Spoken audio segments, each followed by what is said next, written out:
If only I had a puppet, maybe we would have better chances, he thought. This was the second problem. His ability, his family training, mostly focused on using a puppet as a fighting tool. Of course, they trained their bodies and strengths, but only the full potential and fighting power of the Sanguine's family would come out when they were using a puppet. He had finally found the perfect person, Erin, but now that she was gone, there was no one else that interested him, or he felt like would be the right fit. As they stood there, Fex moved his fingers slightly as he threw out a needle with a string attached. It was so thin it couldn't be seen by the human eye. Once the string was attached to the beast's leg, he would pull with his strength, and the two of them would go in for the attack. However, before the string had even reached the beast, it threw its bladed hand down, cutting the invisible piece of string. Fex gulped at this sight. That's not normal. That string is nearly as hard as steel. It shouldn't be that easy to break. My strings are useless against this guy. With no puppet and his sharp blades, I can't do anything, so I can only rely on my vampire abilities. Fex knew that none of his mind control and charm-like abilities would work on such a powerful creature, which meant they would have to deal with it the old-fashioned way. He looked at Quinn, who stood to his right, with his shadow shifting protecting him. It seemed like Quinn didn't quite know what to do either. "Ah!" Fex shouted as he charged in. "Quinn, I'll attack and you cover me with the shadow."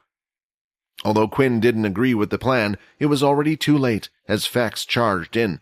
In Fex's mind, he was the faster, more skillful fighter of the two. All he needed was Quinn to use the shadow to block the attacks he couldn't see, and he was hoping that would be enough. While charging forward, Fex threw out blood swipes. Seeing this beast, they swung its hand blades. At such an incredible speed, it looked like it had managed to create its wind strike pressure that clashed with the blood swipes. Quinn followed closely behind, and it was a good thing he did, as the beast continued to swing its arms about, causing a flurry of swipes. From behind Fex, a few more blood swipes had followed. He didn't need to ask where they had come from. "It looks like you're a better backup than I thought," Fex said. Using the shadow, Quinn blocked some of the attacks, while also using the blood swipe of his own. The two of them continued to attack while pushing forward.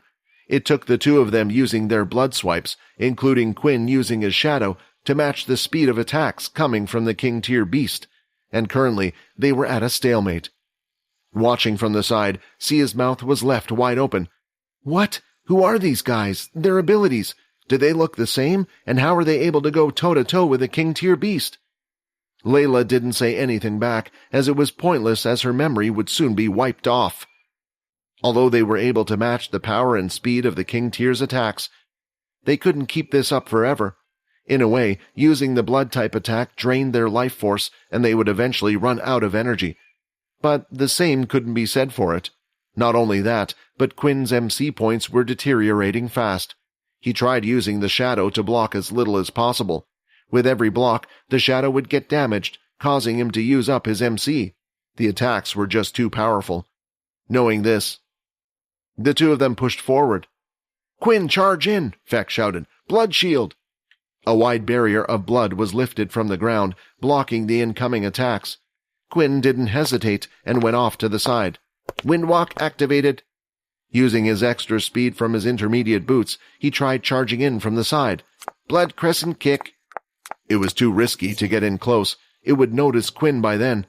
Even with the attacks coming towards it, it did nothing to block them. The two attacks had landed on the beast, yet not a mark was left on it. "That was one of my most powerful attacks." There was only one thing left for Quinn to try. One of the beast's arms extended outward, aiming straight for him. Flash step! The blow was avoided, and the blood hammer was in preparation. A normal hammer strike was likely to do nothing against a beast like this. He needed his most powerful strike to hurt the beast. In the middle of his preparation for the strike, the tree root extended arm had turned around and extended, following Quinn's position. After a few motions of the blood hammer, he needed to cancel it and avoid the blow. His shadow would move too slow, so he only had one option. Flash step! Quinn tried to execute the flash step, but for the first time he was too slow. Tilting his head to the side and kicking his feet off the ground, he managed to block the attack using his shoulder. The blade pierced through him easily, and now he was attached to the beast via its extended root arm. 60 of 80 HP. Although Fex wanted to help Quinn, he knew it would be a waste. and there was an opportunity to strike. Fex, using his great speed, had managed to get within striking distance of the beast. An uppercut fist encased in blood was aiming towards the beast's belly. It was an attack Quinn had never seen before. It was also the strongest attack that Fex had, combining his martial arts with his vampire skills. "You damn tree fell!" he shouted as he plunged his fist right into the center of its belly. Vibrations and pressure of wind came out from the attack, and the beast moved a foot back as it slightly curved and arched its back forward. "Yes, they got an attack in!" Layla cheered. "No," Logan said. "It's too early to celebrate." The beast stood upright and lifted its arm that was attached to Quinn. The two were lifted high, a few meters up in the air, as it used a strong force, slamming him down into one of the buildings off to the side. The building crumbled down on top of Quinn's body as he was thrown down. "Quinn!" Fex shouted. The attack was a powerful one, and even he wasn't sure if he would have made it out alive. Still, there wasn't much chance for him to worry. The beast retracted its arm from the fallen building and now was focused on Fex. The attacks coming towards him were at close range, and it took every bit of energy and skill for Fex to dodge all the blows. With each strike, he managed to avoid most of the attacks. Still, the edge of the beast's bladed arm scratched Fex. These weren't shallow cuts either. Some of them were quite deep. "He's fast, but not fast enough," Layla said. From the crumbled building off to the side, one of the larger slabs of walls was pushed to the side. The dust started to settle, and Quinn could be seen underneath it, covered in wounds and blood. Most of his bones had been broken, and it was painful to even lift his body. 12 of 80 HP. Blood bank activate. He had no choice, and needed to use the blood bank to heal most of the serious wounds. As his body started to recover, he watched Fex amazingly dodge the beast's fast attacks. Using his imagination, Quinn pictured himself in Fex's situation. He would have been by now with his speed.